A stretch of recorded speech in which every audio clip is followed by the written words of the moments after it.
Hari Om. Happy Independence Day, everyone.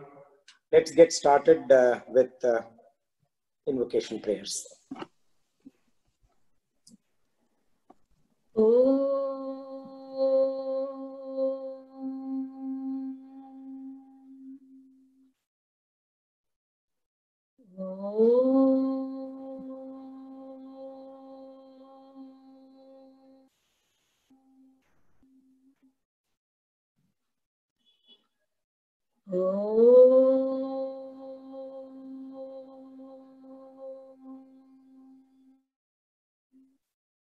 सहनाववतु सहनौ भुनक्तु सह वीर्यं करवावहै तेजस्विनावधीतमस्तु मा विद्विषावहै।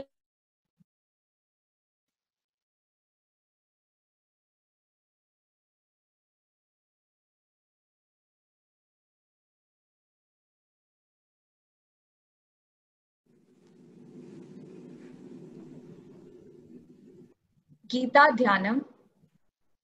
ॐ पार्थाय प्रतिबोधितां भगवता नारायणेन स्वयं व्यासेन ग्रथितां पुराणमुनिना मध्ये महाभारतम् अद्वैतामृतवर्षिणीं भगवतीम् अष्टादशाध्यायिनी अम्ब त्वामनुसन्धधामि भगवद्गीते भवद्वेषिणी। नमोऽस्तु ते व्यासविशालबुद्धे पुल्लारविन्दायतपत्रनेत्रा येन त्वया भारततल्यपूर्णः प्रज्वालितो ज्ञानमयप्रदीपः प्रपन्नपारिजाताय स्तोत्रवैत्रेकपाणये ज्ञानमुद्राय कृष्णाय गीतामृतदुहे नमः। सर्वोपनिषदो गावो दोग्धा गोपालनन्दनः पार्थो वत्सः सुधीर्भोक्ता दुग्धं गीतामृतं महत्। वसुदेवसुतं देवं कंसचाणूरमर्दनं देवकी परमानन्दं कृष्णं वन्दे जगद्गुरुं। भीष्मद्रोणतटा जयद्रथजला गान्धारनीलोत्पला शल्यग्राहवती कृपेण वहनी कर्णेन वेलाकुला अश्वत्थामविकर्णघोरमकरा दुर्योधनावर्तिनी सोत्तीर्णा खलु पाण्डवैरननदी कैवर्तककेशवा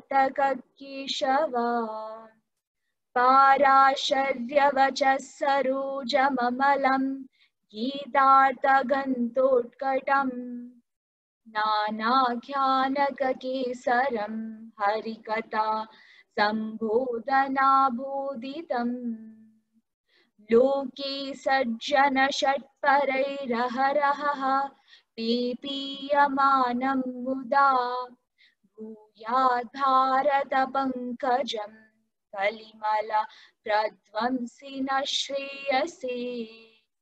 मूकं करोति वाचालं पङ्गुं लङ्घयते गिरिं यत्कृपातमहं वन्दे परमानन्दमाधवम्। यं ब्रह्मा वरुणेन्द्ररुद्रमरुतः स्तुन्वन्ति दिव्यैस्तवैः वेदैः साङ्गपदक्रमोपनिषदैर्गायन्ति यं सामगाः। ध्यानावस्थिततद्गतेन मनसा पश्यन्ति यं योगिनो यस्यान्तं न विदुः सुरासुरगणा Devaya tasmai namaha. Devaya tasmai namaha. Devaya tasmai namaha. Hari Om. So, we have seen till now that Bhagavan Sri Krishna is explaining using comprehensive logic, an extremely logical argument he is presenting to Arjuna on why Karma Yoga is for Arjuna and why he should be performing his duty. At the same time, Bhagavan is also giving a clear message to all of humanity, lasting up till today. Even today, his messages are very, very valid, extremely valid, like we saw the last time, especially in today's environment, on how human beings should act and what they should do on various fronts, and how they should go about doing their duty. So let's just go through each one of these that we have seen till now. Firstly, he says an individual's progress on the spiritual path is sequential. And we need to make sure, and he tells Arjuna that Arjuna, you're not yet ready for certain things that are coming later. But up till now, you are making great progress. So continue. Continue what you're doing. You're doing it really well. Focus on Karma Yoga, focus on duty, and the other elements that are to be followed, like absorption, getting the Tattva Jnana, Samadhi, Atma Rati, Atma Tripti, Atma Santushti. All of that will follow in due course. Be patient and continue to do the good job. So it is a sequential path, and it is not advisable that we jump to a later level without completing the earlier action or earlier activity that comes in the path. It's like the example that I used the other day. One cannot perform open heart surgery unless one has gone through a biology course in high school. So that following that sequence is extremely critical. The second thing Bhagavan Sri Krishna points out is and introduces a new concept called the spirit of cooperative endeavor, Yagyartharth, Yagya, spirit of Yagya. And he gives the Yagyartharth. And he instructs Arjuna to follow it.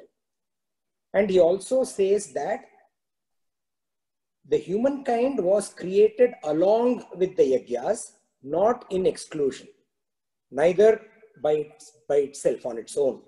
Saha Yagya Praja Srishtva. Human beings were created along with the Yagyas. Then he goes on to give us the causal chain and establishes the cosmic order, the causal chain that establishes the cosmic order. And he tells human beings not to be responsible or not to be the cause for breaking this chain. And the causal chain itself is that the beings, they come from food. Food comes from rain. Rain comes from yagya or sacrifice. Sacrifice comes from action. Action comes from the Vedas. And the Vedas come from Brahman. And the next thing Bhagavan is saying is that even if the all-pervading Brahman is following the order, is abiding by the order, there is no excuse, O human being, for you not to follow it. He goes on to say that if a person does not become part of the cosmic order, or if a person is part of the cosmic order but is there only to derive benefit for selfish gain, then such a person, Bhagavan Sri Krishna says, he is a Indriya Ramo, which means he revels in his senses. And then he lives a life of sin, Aghayuha. And there is no purpose served by his life. Mogham, lives in vain.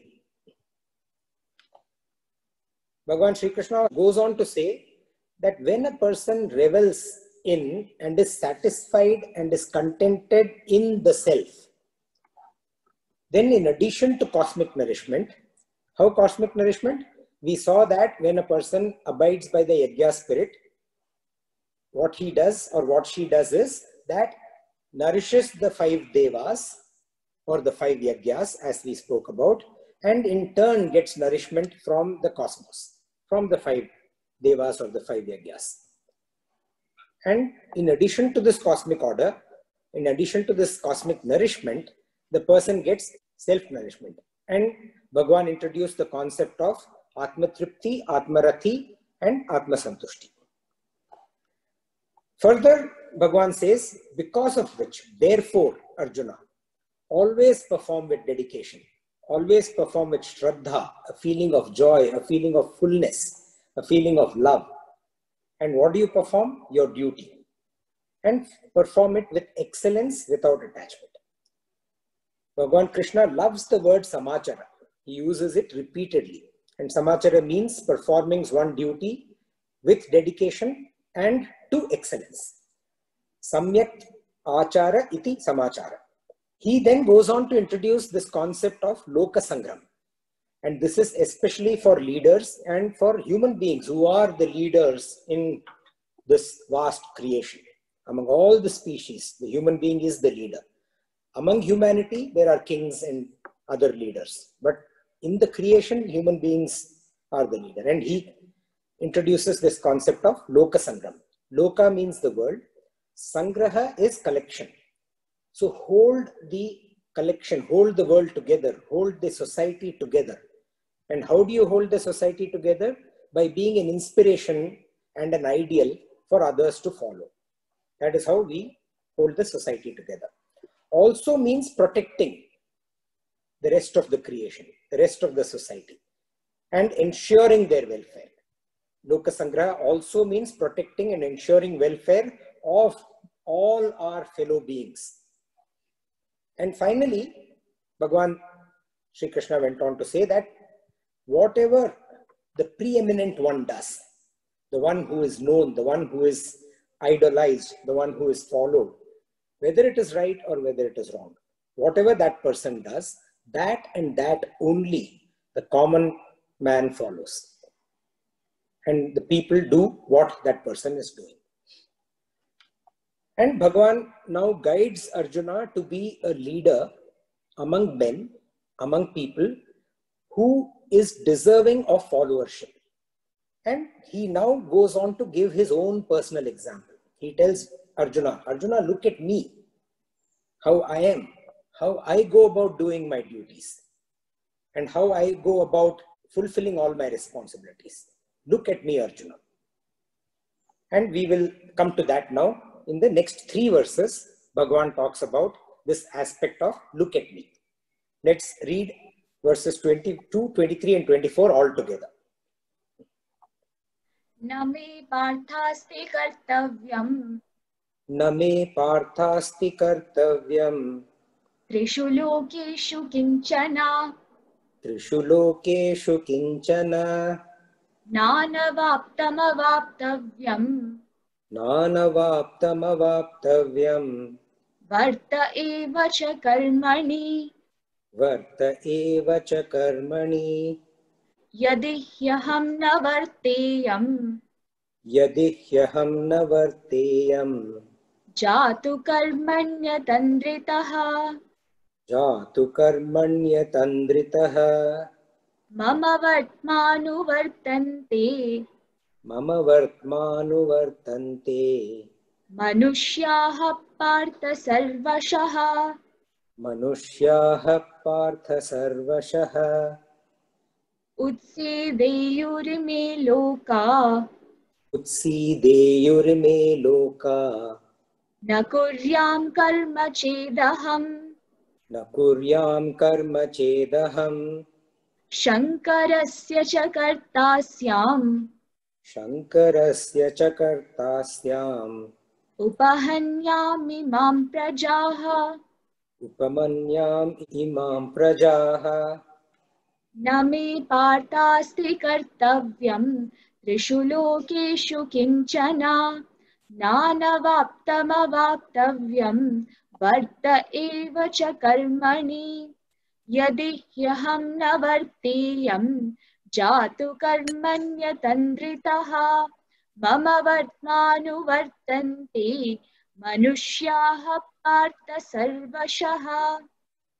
उत्सीदेयुरिमे लोका न कुर्यां कर्म चेदहम् शङ्करस्य च कर्तास्याम् उपहन्यामि मां प्रजाः.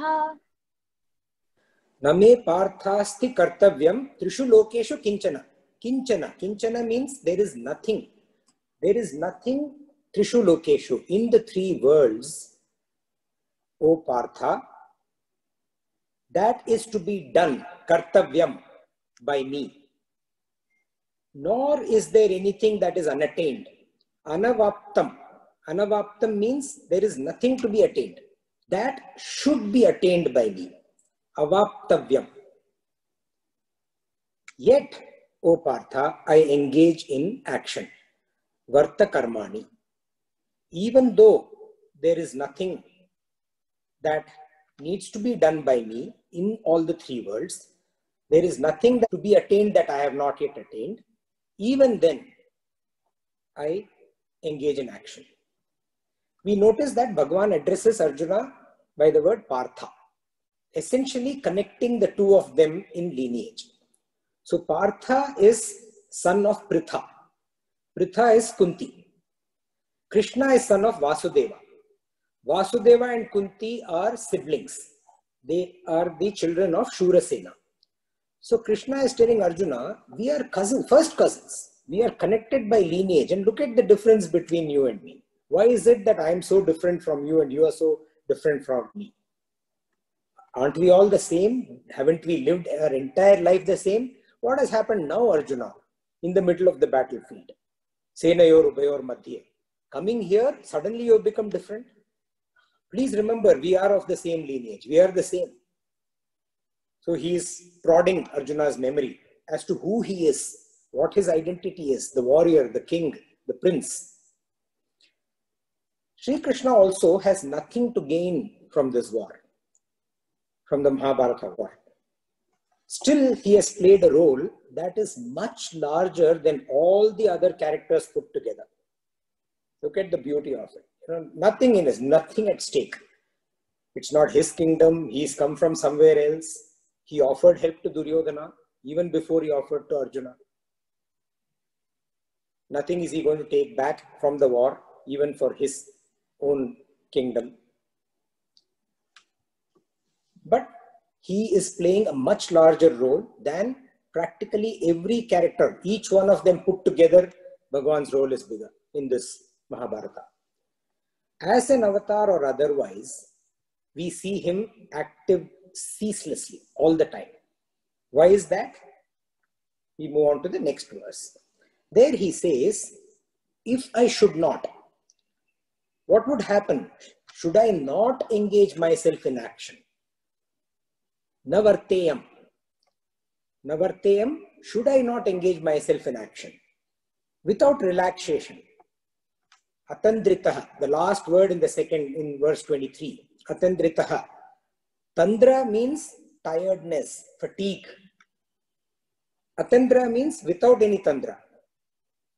Atandritaha, without any tiredness, without any laziness, without any fatigue, ceaselessly, continuously. Should I not engage myself continuously? Then what would happen? Then anuvartante, all other human beings would follow me. Remember, we talked about the eminent, the preeminent being followed. Sri Krishna is preeminent. Everyone follows him at that time, even till today. He says, every human being will follow me. He'll follow my path, Vartana, my path, in every way, Sarvashaha. Again, he addresses Arjuna as Partha, O Partha. And in this case, what does Bhagavan imply? He's saying, while he has played a larger than life role in the Mahabharata, his role of a charioteer, Partha Sarathi, his role of a charioteer is extremely special. It's a very, very special action on his part. This is like, oh bro, Arjuna, this is for you only. Only for Arjuna. Just a special gift for him. Otherwise, he doesn't need to be a charioteer, because as a charioteer, he needs to fulfill his duties. He knows that. He has taken up that role, he better fulfill his duties. And that includes mending the chariot wheels, cleaning it up every day, like a driver cleans up our vehicle, looking at the horses, ensuring they are healthy, tendering to their hooves to make sure, that they are worthy and fit to get into the battlefield, feeding them, cleaning them, going to sleep after Arjuna has gone to sleep. All this he takes up and he implies in this verse, bro, this is for you. I'm doing this for you, Partha, because you're my brother. This is not for anything else. So over and above all the roles that you are doing, he's doing something special for Arjuna. And then he says, if I'm doing all this work, look at me. What's wrong with you, Arjuna? Karma Yoga is hard work. It's extremely hard work. Sri Ramakrishna says, staunch adherence to good and devotion to duty are characteristics of the great. If there are any lapses in the great, such as idleness, procrastination, indifference to duty, the ordinary people would gladly follow. Sri Krishna is always exemplary. When you go back and if you read through Mahabharata and Sri Krishna's story otherwise, he is always exemplary in everything. If he plays the flute as a young boy, it's fantastic. If as a baby he is stealing the makhan, the butter, that is also exemplary action. Anything and everything he does is exemplary. His conduct, in terms of being a role model, the advice that he gives to various kings and emperors on what they should do, everything top notch. He sets the idea.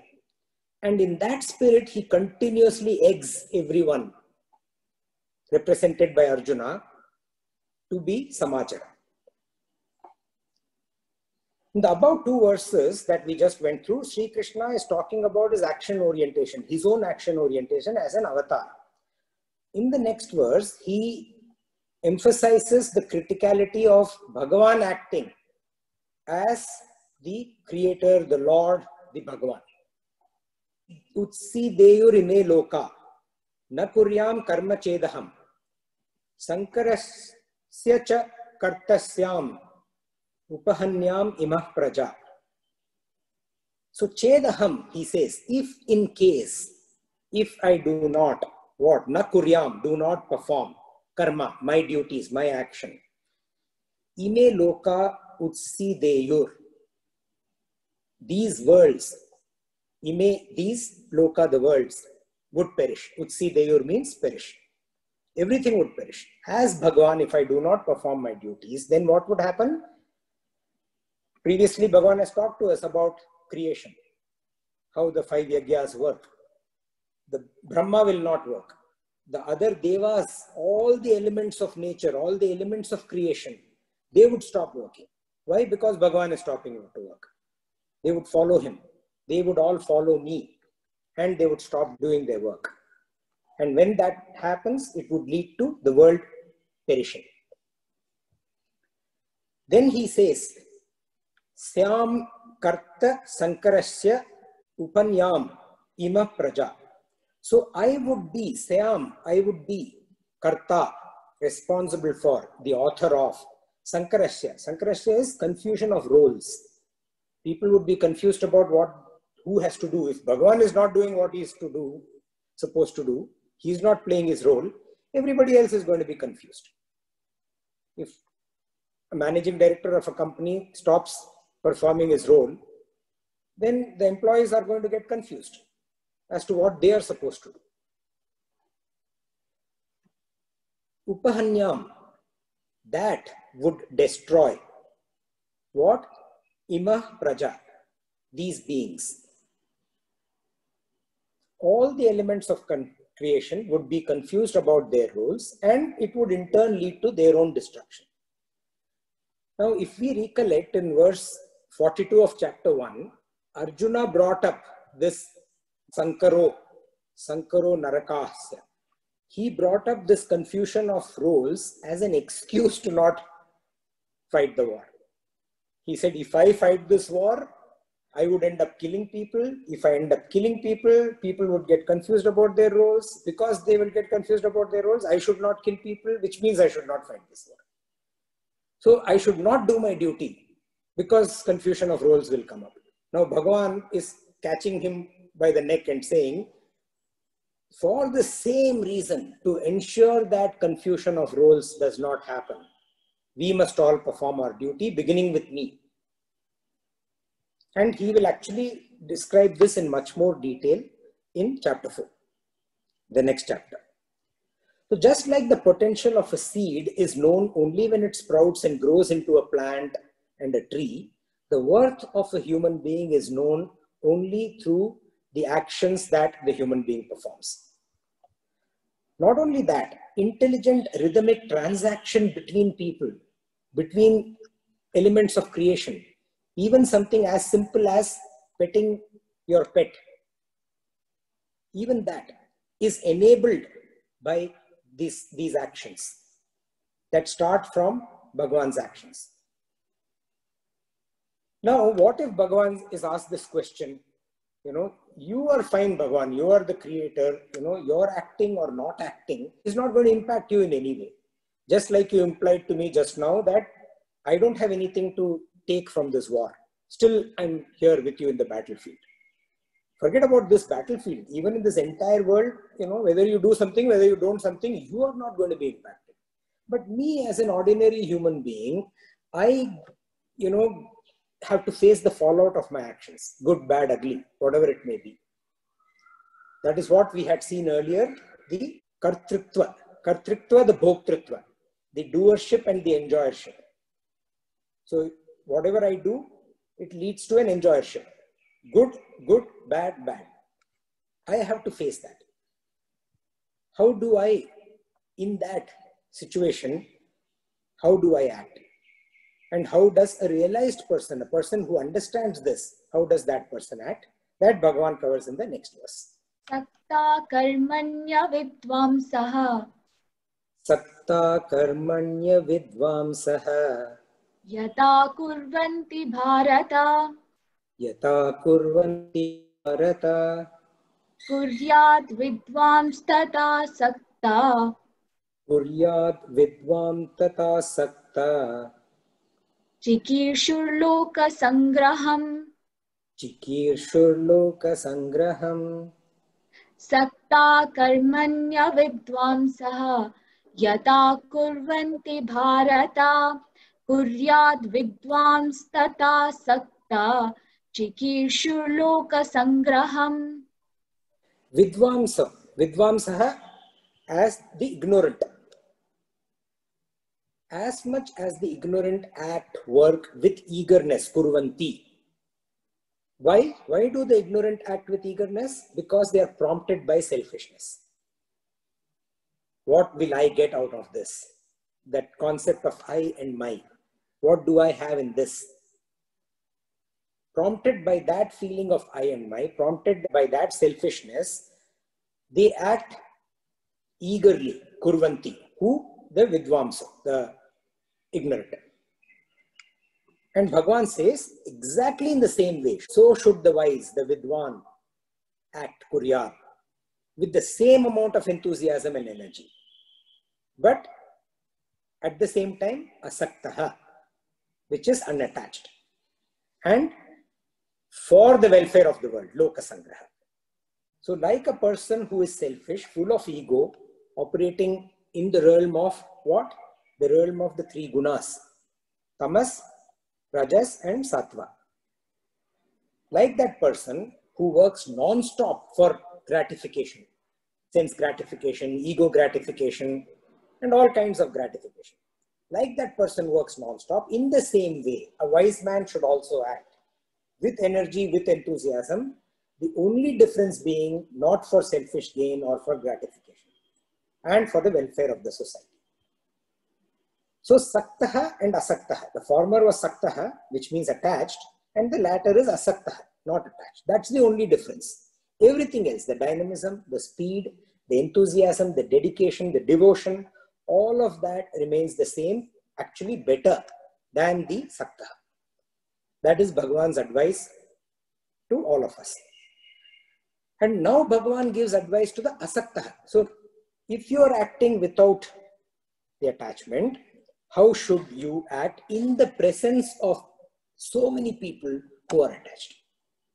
In the presence of the saktaha, how do you, who is asaktaha, work? That is in the next verse. Buddhibedam janayed. Na buddhibedam janayed. Ajnanam karma sanginam. Ajnanam karma sanginam. Joshayet sarva karmani.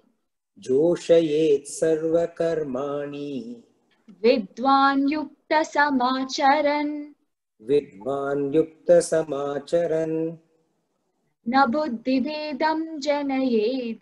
Ajnanam karma sanginam. Joshayet sarva karmani. Vidwan yukta samacharan.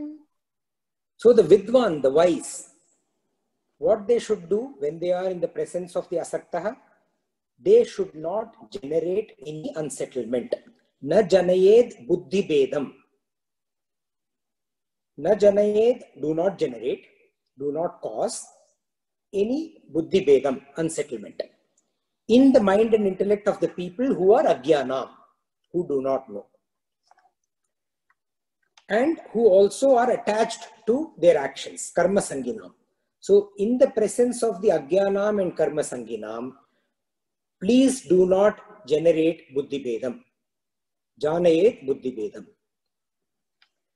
They should be balanced in their presence, in the presence of the ignorant. Balanced is yuktaha, and engage with energy and enthusiasm, joshayet, in all actions, sarva karmani, and perform them with dedication and excellence. Once again, samachara. Again and again and again, when Bhagavan talks about action, he brings the word dedication, excellence. That is covered by the Sanskrit word samachara. So Sri Krishna not only sets a high ideal every time he acts, he is also constantly egging Arjuna and all of us. Yoga karma sukaushana. So Swami Chinmayananda gives an excellent example, of what a person who is knowledgeable, how that person should behave when there is so many bunch of people who are not knowledgeable and who are going in the wrong direction. So imagine people are running. Simplest example, that's what Swami Chinmayananda ji gives. Imagine people are running towards a direction, like a mob. They are all going in a mob, running with eagerness, ferocity. And this person who is the knowledgeable knows that the direction is wrong. What does this person do? One option is that this person runs right in front of them, spreads his hand, stops them, stop, you're all going wrong. This is not the direction. The chances are he's going to get stampeded. So beautiful example, Swami Chinmayananda. He says, run with them, go with them, run along, but quickly gain speed till a point that you get to the front. And once you are in the front, slowly change direction and the mob will follow. So beautiful way to describe. Another story that I'm familiar with that came to mind here when I was going through this verse. The finest quality of pepper is grown in the rainforests of Kerala, and for centuries, And in those days when trading was so common, pepper was amongst the finest spices to be traded. It was called black gold. The reason it was called black gold is not because it gives a flavor to the food, but at that time there were voyages. For example, one of the famous voyager, Vasco da Gama, who is said to have discovered India, he was living at that time.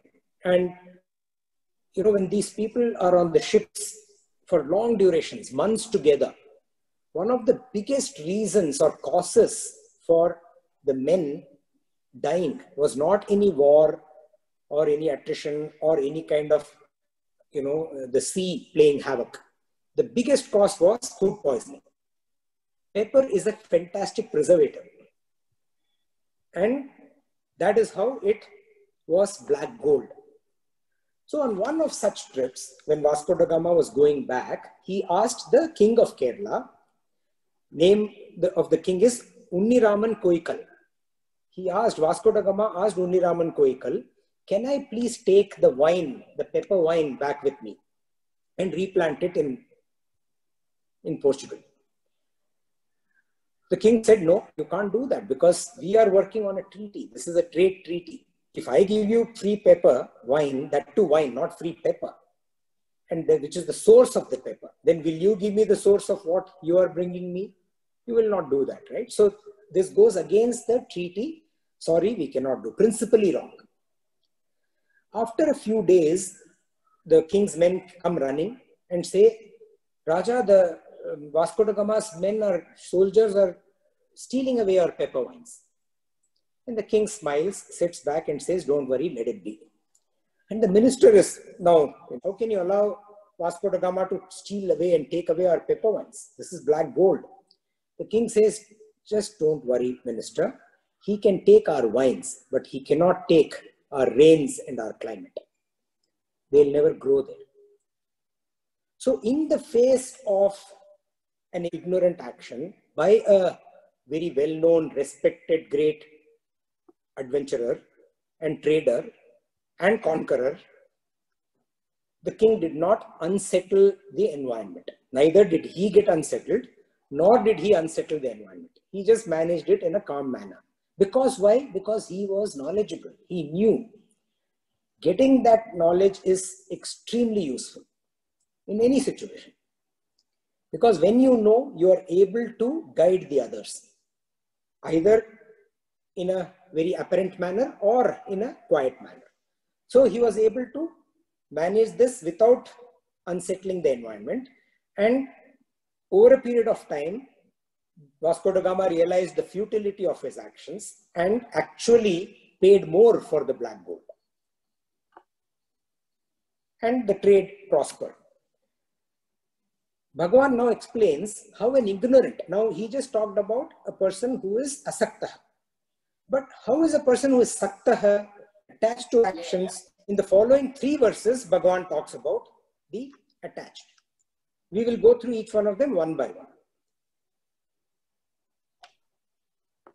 Prakriti kriyamanani Prakriti kriyamanani Gunai karmani sarvashah Gunai karmani sarvashah Ahankara vimudhatma Ahankara vimudhatma Kartahamiti manyate Kartahamiti manyate Prakriti kriyamanani Gunai karmani sarvashah Ahankara vimudhatma Kartahamiti manyate.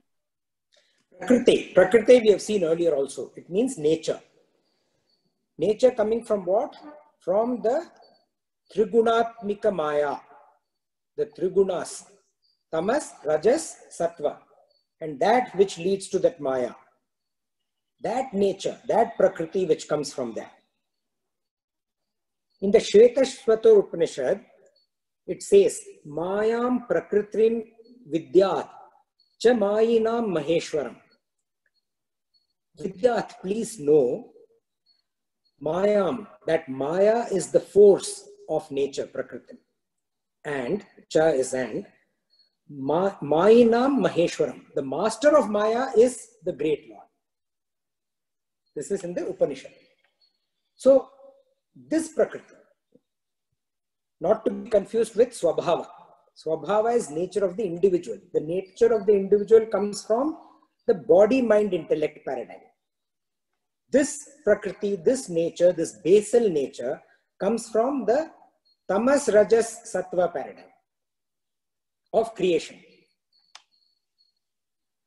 So that Prakriti, Karmani Sarvashaha, actions of all kinds of actions.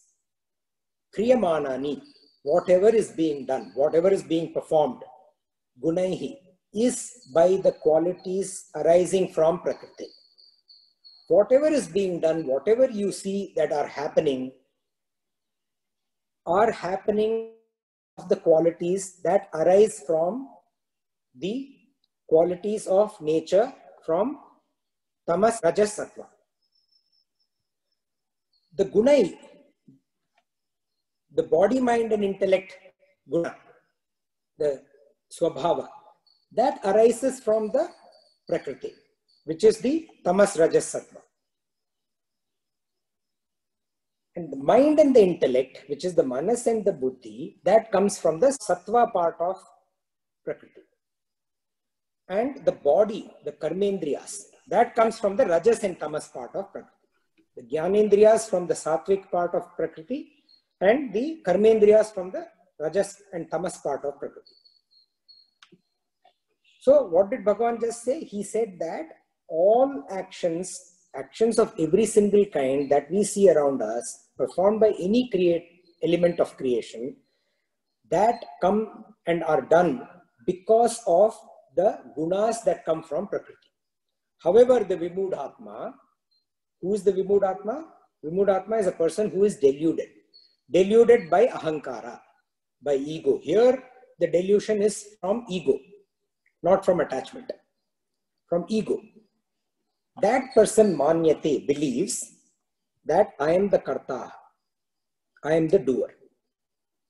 We all think that we are doing, but things are actually happening, is what Bhagavan is saying here. The deluded people perform all their actions thinking that they are the doer. And because of that, they get attached to the action. And not only to the action, to the results also. Another one of my favorites, Stephen Hawking, right? So what I've done is, while preparing for these, I've tried to couple of these personalities, like I've quoted examples of Roger Federer a number of times. These modern, current era personalities, Roger Federer, Stephen Hawking, how they go about their lives, what they do, how they do, and how does this link to what we are reading in the Srimad Bhagavad Gita.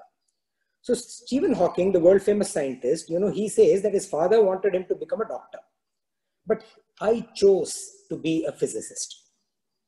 And then he says, but did I make that choice, or was my path predetermined? Now, please remember that Stephen Hawking is essentially a non-believer, but he's making this statement to prove his point. But I also twisted it a little bit. So please bear with me there to prove our point. So scientists, and this is, by the way, Stephen Hawking continuing to say, scientists have discovered that our decision to do something. What is it that Bhagavan used there? Kartaham is the doer. Kriyamanani. Kriyamanani is the decision to do something. Kriyamanani is whatever is done. So our decision to do anything, our decision to do something can be affected by many things that are not in our control. Scientists have discovered this. For example, we plan an outdoor party. And we plan an outdoor party because of beautiful weather, amazingly awesome weather. The weather prediction is really good. The day looks fantastic.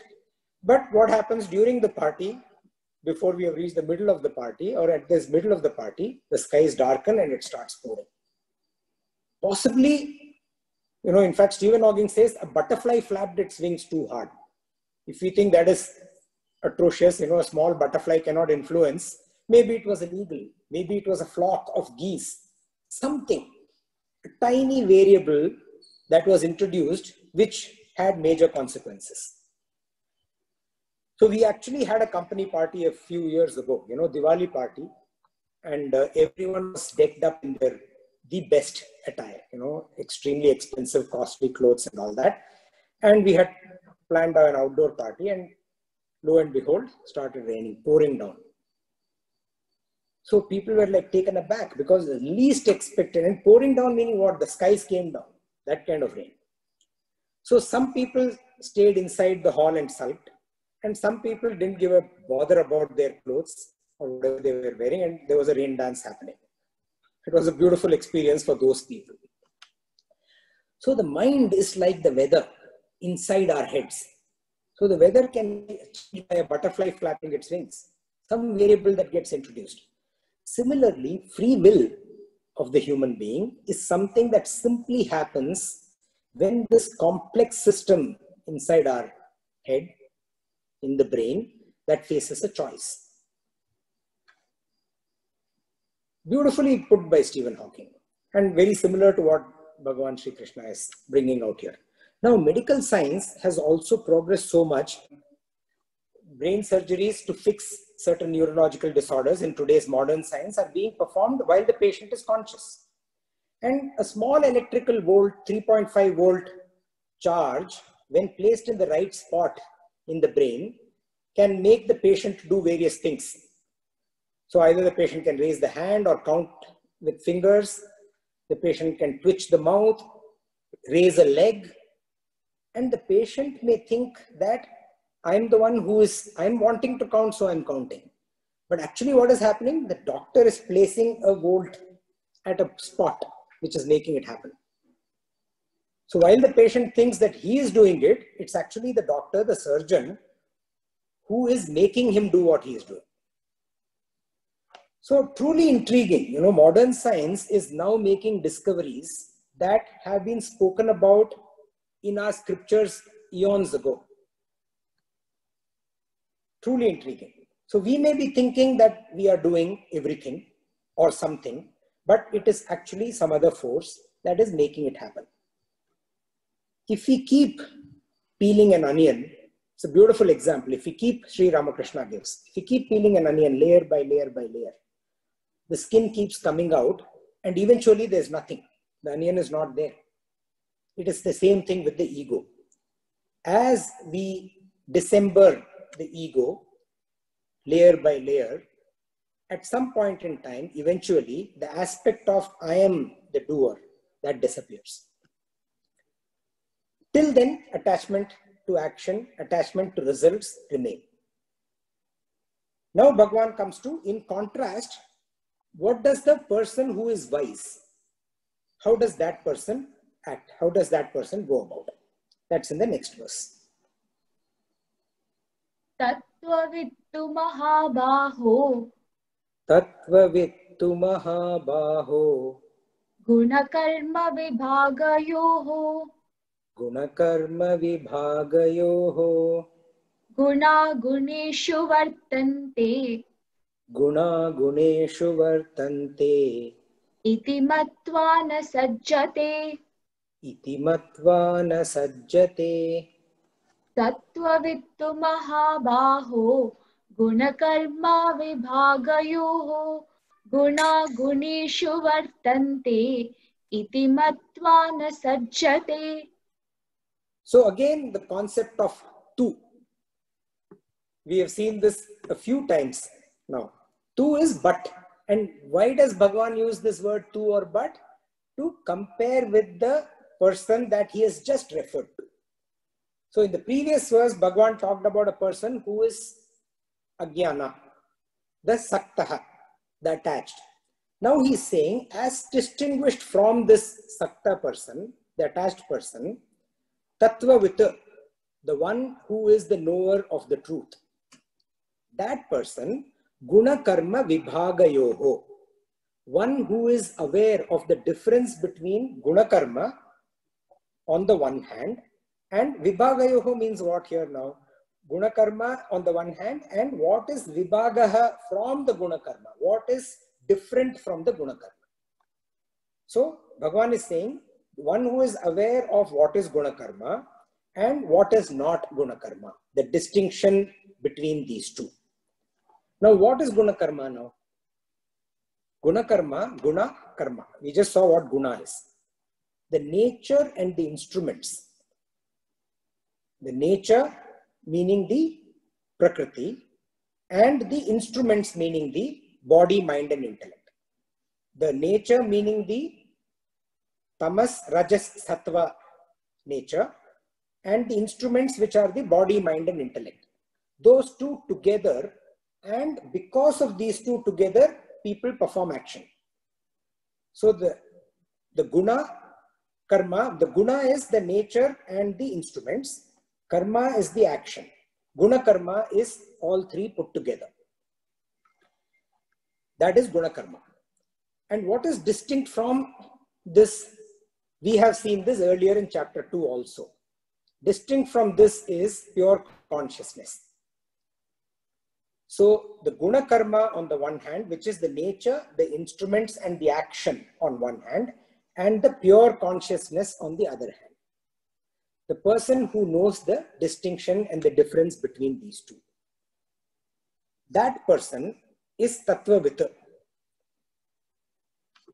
And with this knowledge, the person is aware and understands, that is Matva. Matva is understands that the guna, which is the BMI nature, the body, mind, intellect nature, that is the Jnanendriyani and the Karmendriyas, the sense organs and organs of action. He is aware or she is aware that these move about, vartante means move about, amidst the object world, amidst the combined body, mind, intellect paradigm. So like an individual has the individual's own guna karma, all other individuals, all other elements of creation have their own guna karma. So this person is aware that the senses, the BMI is among the combined senses and the BMI, which is there in the object world, which is referred to by Guneshu. And because of this awareness, iti na sajjate, this person is not attached. So earlier in one of the earlier satsang, I had given the story of Sri Ramana Maharishi going through a tumor removal surgery, where as the anesthetist was putting the injection to make him become unconscious, he said, no, I don't want that. And the surgeon recalled after an hour or so into the surgery that here he was performing surgery, and Sri Ramana Maharishi is, the face of that person who was lying there appeared as if it was not the face of the person on whom he was performing surgery. Calm, collected. So Sri Ramana Maharishi is able to distinguish between this aspect of guna, karma and pure consciousness. So this kind of a person is na sajjati, not attached. And then moving on.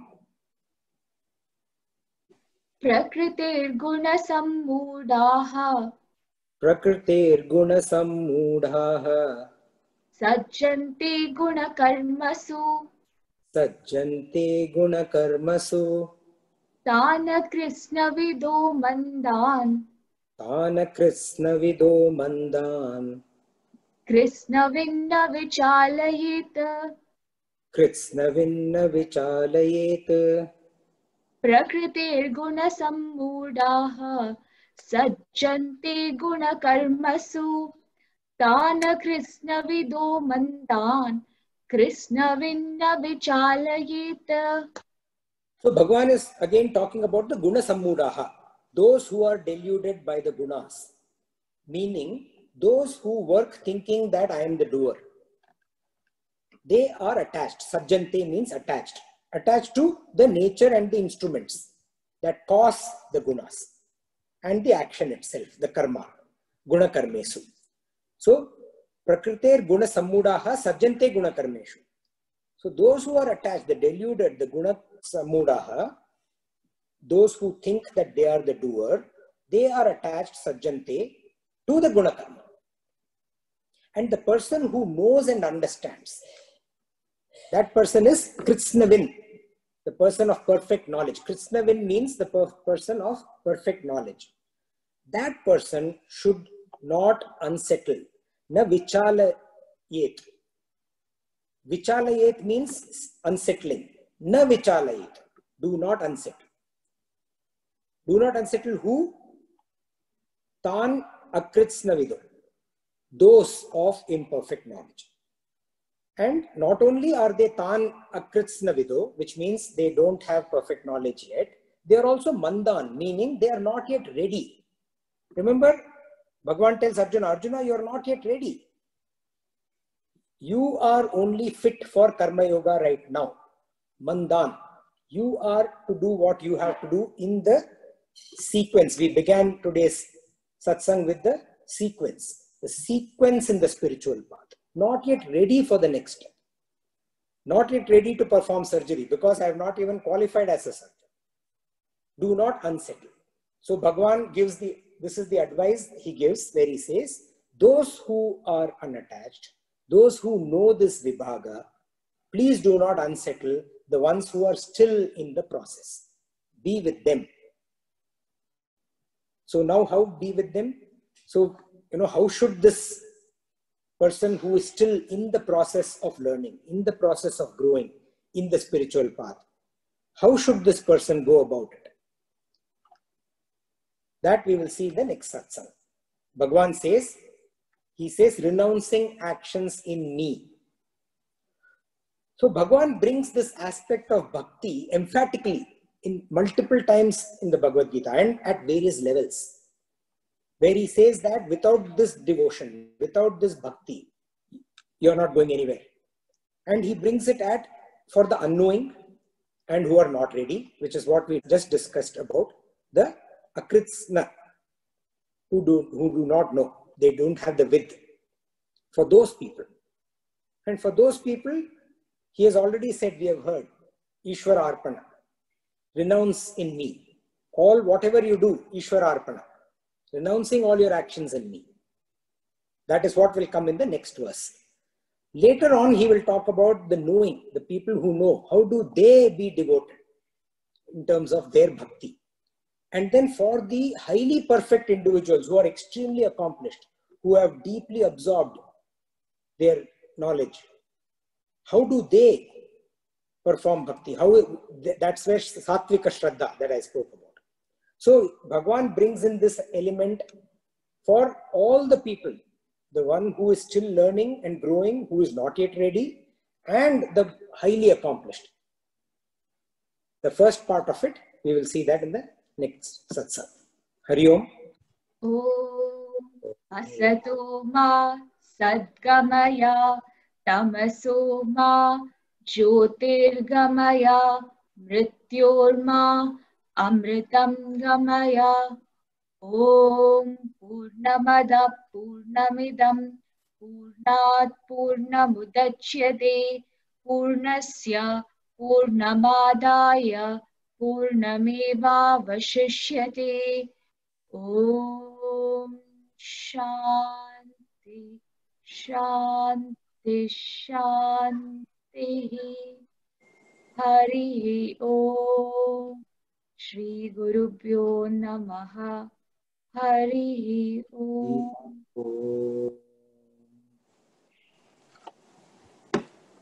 Hari Om.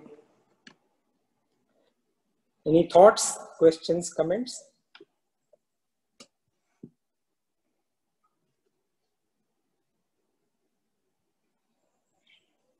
So this satsang was a little bit technical compared to some of the other satsangs. So I will request all of you to please, when I send the notes, do go through it once, because it was a little technical. We need to go through Gunakarma, Vibhagaya, all of that. It's important for us to understand various elements that was covered today. Not just that, there are other technicalities also today. Yeah, hi Srini. Hi Sonia. Yeah, I have one question in the last verse, what we just discussed. What are the actions wise can do to unsettle the ignorant? How do we know that the wise is unsettling the ignorant? So actually, Bhagavan is saying, don't unsettle the ignorant. Your question is... Yeah, how do we know that, what are the actions so that one knows, okay, this is how, the ignorant is getting unsettled? So, see, the best way to be aware is for the ignorant to be aware that they are not yet completely there, right?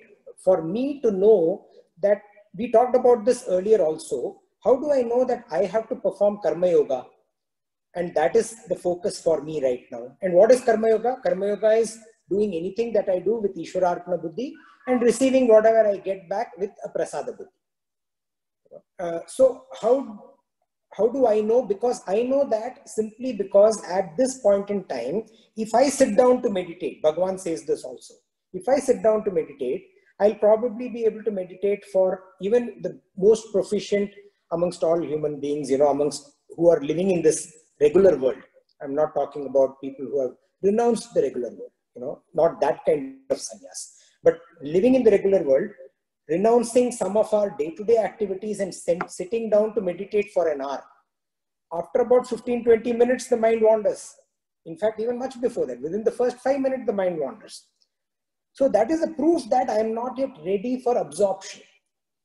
And one of the ways to get ready for absorption is Karma Yoga. So coming to your question, how do I know whether I'm getting unsettled? It doesn't matter if somebody else is unsettling me. The point is that I am getting unsettled.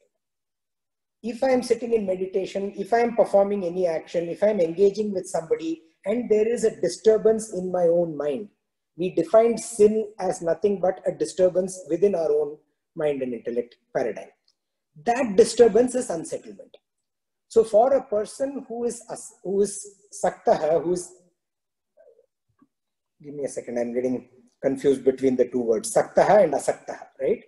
So the person who is attached, for that person, one way to figure out whether there is disturbance caused by whatever element is to recognize that disturbance. And if I'm able to recognize that disturbance, I can take action to prevent that from happening. But for a person who knows, if a person who knows will not unsettle the person who doesn't know. If the person who quote unquote knows is unsettling, then we can safely say that the person doesn't know. And that is why Bhagavan is going to the extreme precautionary mode where he is advising, don't make the mistake of unsettling your fellow human beings. Go with them, be with them, go along with them and help them get better, is what he is advising. So it is an advice for them. For the person who doesn't know, we have to keep performing our Karma Yoga. See, bottom line is, we have often heard, Sonia, prevention is better than cure.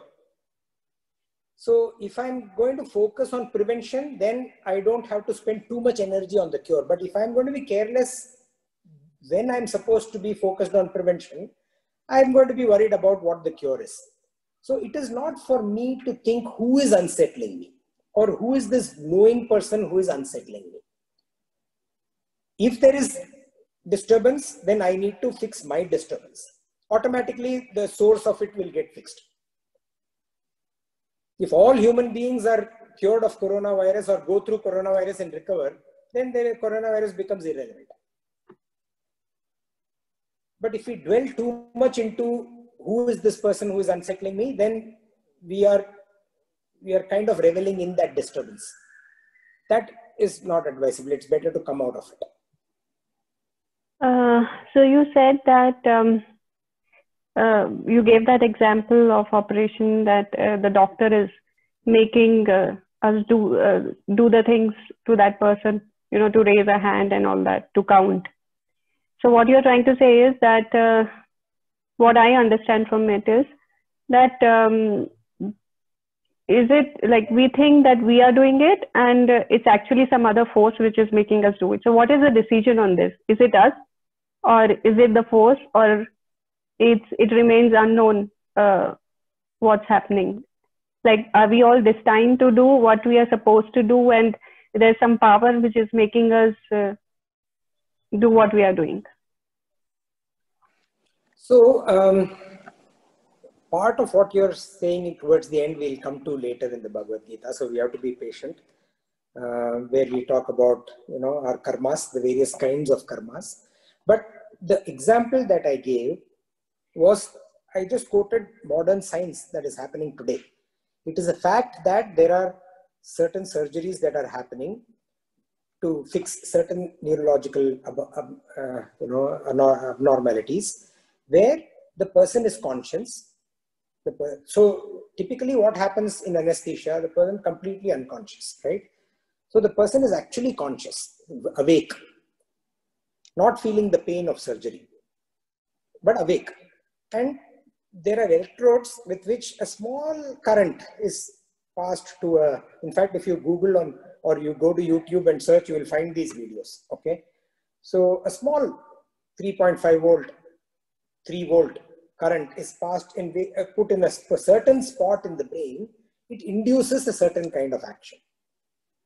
So if I say that now I want to count, like I was saying the other day, if I say giraffe now, all of us will think of giraffe. I induced that thought in you, the thought of giraffe, the image of a giraffe. If I say imagine a giraffe, you will picture till 2 seconds ago, giraffe was the farthest away from your brain or from your mind. So this example was given to say that a lot of what we think that we are doing is actually induced onto us. And it is nothing but a response to our response to stimuli. And in fact, science actually says that the brain is actually perceiving the world that we are perceiving a few seconds before we get conscious of it. Science has proven that. That connected to what Bhagavan is saying, where he is saying that a Vimudhatma who thinks and who is deluded in saying that I am the doer is deluded. The doership comes from the gunas of nature, not from the individual body, mind, intellect paradigm. It comes from tamas, rajas, sattva paradigm. That is what Bhagavan is saying. So I just linked the two using this example, saying that what Bhagavan said in Bhagavad Gita in the middle of Mahabharata in Kurukshetra so many centuries ago, modern science is coming up with very, very relevant experiments to prove those kind of statements. Maybe at that time there was proof which is not documented. But it's a very interesting concept. So when we do karma, so we are doing karma yoga, let's not forget that. So when we are doing karma yoga, this is a brilliant, very good awareness to have for us. If we are aware that a lot of our response is response to stimuli, our response is much more controlled. We are much better. That samatvam, see, ultimately when you do karma yoga, where do you want to go? Karma yoga leads to chitta shuddhi. Ultimately samatvam yoga uchyate.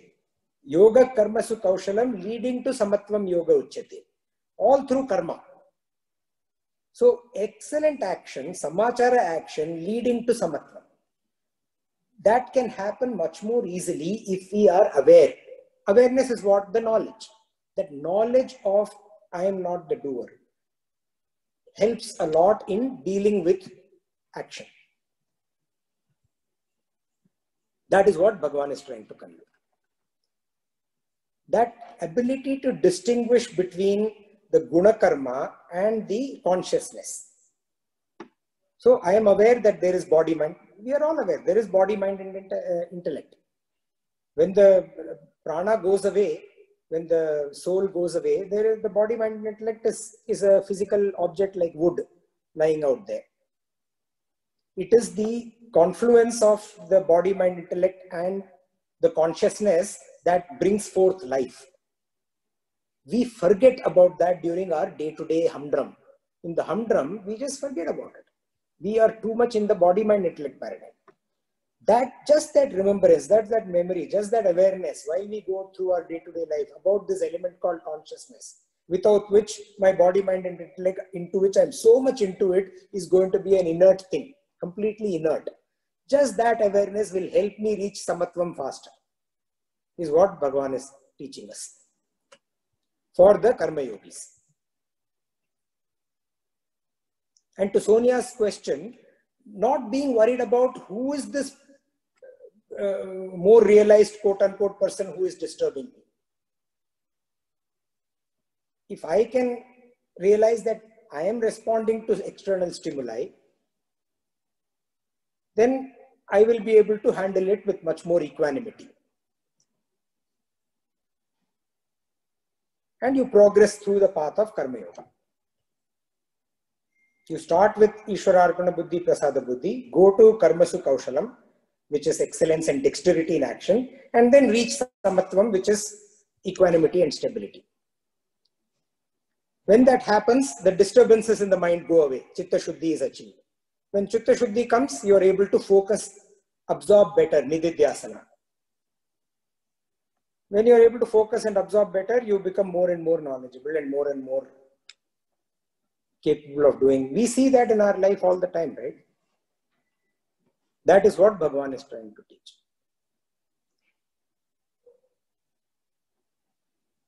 Is teaching, not trying to teach. We have to try and learn.